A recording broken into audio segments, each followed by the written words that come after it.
Welcome back, everybody. Today's video is going to be our first meta update for 7.34, where I'm going to show you guys 5 heroes that I consider to be absolutely broken that are plaguing my pubs, and it's time to get on that train for you guys before it's too late. Let's go ahead and get started. So the first hero that I'm really loving this patch is Troll Warlord. So what they did was they made it so that you can cast ranged axes or melee axes from either stance, and it swaps you back to that stance. So if you're in melee, you can cast range. It'll swap you to range itself without having to push the extra button.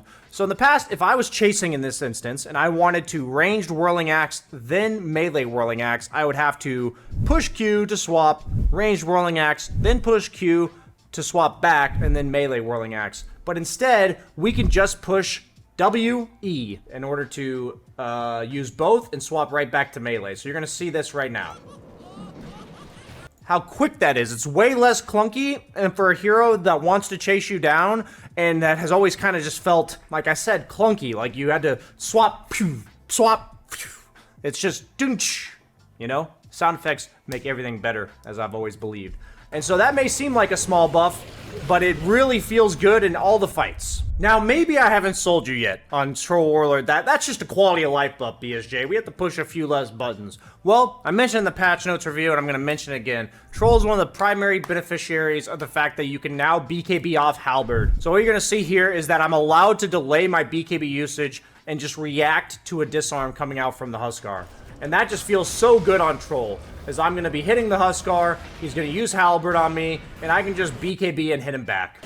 And that just changes so many of these man fights where they previously would beat you, and now they just don't. So the next hero on our list is Invoker, as this hero is rocking a 60% win rate in Immortal, probably the actually most broken hero of 7.34 thus far. He's almost certainly getting nerfed before TI, so grab it while it's hot, because it's flying off the shelves, people. So the first thing I want to show about Invoker, he got a bajillion changes, is the fact that his Ghost Walk basically makes him a walking fountain.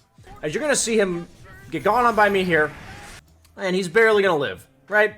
And then he just pops Ghost Walk, and now he has 48 health regen. And this is in the mid game. He's not even got maxed out Quas yet. So that may seem like a small thing, but now Invoker, out of everything else, he has the spell lifesteal, he has cooldown reduction, and he has spell amp from his orbs. So he can choose to be a walking fountain, he can have low cooldowns, and he just never has to go base. He can literally stay on the map with this, right? So if that's not enough for you. So I just showed you guys how he uses Ghost Walk in order to be survivable. And when you go on him, he then doesn't even have to go to base necessarily. But now we're going to see a fast-forwarded clip of exactly what Ghost Walk allows him to do as a concept. Ignore all the other things that make Invoker broken, and just bear with me. So he's going to go on me and cast, 400 mana worth of spells. And then he's going to cast Ghost Walk, and by the next time, look at this, 40 mana regen. By the next time he's in an engagement, he's going to have full health, full mana again. Then he goes on this guy. And then he casts Ghost Walk again. Full health, full mana. Hunting for more people. Oh, no, he's lost a third of his HP. Oh, he's used a third of his mana. Oh, no, he's half HP. Might have to go Fountain now. Nope, he's going to TP mid, push out the wave. And then he's going to pop Ghost Walk.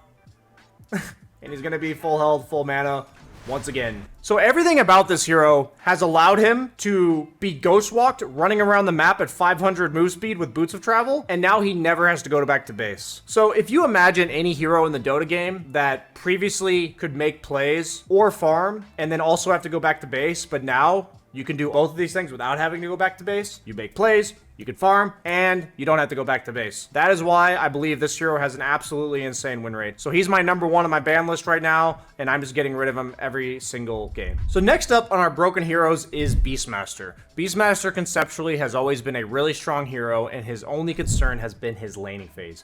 But now they have reworked his Hawk to be something useful in lane, and you're about to see exactly what happens when you overextend ever so slightly against Beast. And this is like ignoring an overextension. Just imagine what happens when he can just chase you at all.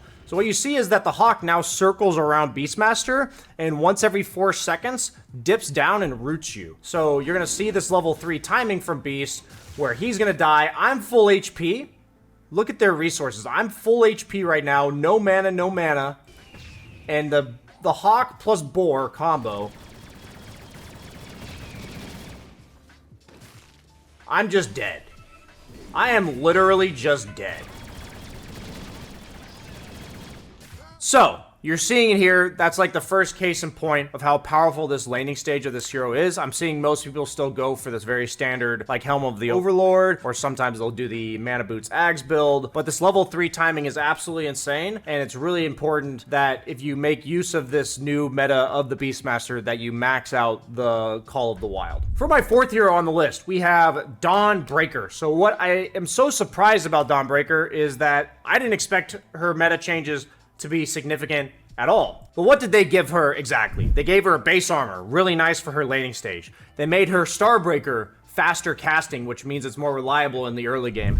And then, the big one is that they made Solar Guardian now pierce spell immunity with the stun. So this is something I've been seeing happen a bunch, where BKB heroes are focusing a target, and in the past, Dawnbreaker would no longer save you from that. But now it disrupts that BKB initiation, so there's really no counter other than being a hero that outranges Dawnbreaker's ulti, which is quite difficult to accomplish. So I'm seeing a lot of Dawnbreaker core as a hero that can either get an early Ags, like 2nd or 3rd item, to make her ultimate even more powerful, or just be a BKB piercing stun, even coming from the mid lane. So one thing I'd like to say about Dawnbreaker that I think makes her especially strong right now is the heroes that are good. We're currently seeing a lot of carries be heavy committal melee guys with BKBs. We're seeing PAs, we're seeing Rickies, we're seeing Troll Warlords, right? We're seeing the type of heroes that go the F in, and the heroes that commit really hard, they always struggle against counter initiation, and that is exactly what Dawnbreaker is on a global scale. Dawnbreaker tends to struggle in metas that are kite heavy, and metas where the ranged cores that can just poke her teammates as well are the ones that her ult just feels underwhelming and her abilities feel hard to hit. But this is the perfect Dawnbreaker meta. I saw her like 3 or 4 times in the first 2 days of this patch. Felt really difficult to play against. Played it myself, and it felt really strong. So keep an eye out for Dawnbreaker. I think mid and off lane, she'll be seeing a lot of play. She might even get played as a support, but I think a lot of what they've given her, we'd rather see her as a core. So, and last but not least, you may not see him in your games, literally, but you will see him in all of your games in the lineups, because we have our last overall broken hero is Ricky. His win rate in upper bracket is 57%. It is absolutely mind-boggling how annoying this hero is to play against. What they did was they effectively gave him the same base stats, but an extra 12 agility level 1 and extra 1 agility gain every single level. So this hero is like the exact same hero, but his tricks of the trade absolutely shreds, and his cloak and dagger, even though it got slightly nerfed in terms of multiplier, it just hurts that much more. Since Ricky still gets XP bonus from kills with his ultimate, I'm seeing like level 20 Rickies at level 22 minutes because they just have 10 kills. So keep an eye out for this guy, guys. I think he's going to get played in any core role. I've seen offlane, I've seen mid, I've seen carry. This hero is the definition of a menace. I'm banning him or Invoker every single game. I really don't know what to do about him right now, because I also think one of the best items against him was Gleipnir to limit his mobility and also catch him when he's invis. And now Gleipnir kind of got nerfed to shit. So everything points in the direction of it being a Ricky meta, and I hate that, but even though we can't see it, we can see it happening, and that is what is going to be happening. So those are my 5 heroes for 7.34. I hope you guys enjoyed my analysis of them, and I also hope you enjoy trying them out for yourselves. Stay tuned for more meta updates, as I will always keep you guys posted with everything I'm seeing going on in my games. See you guys next time.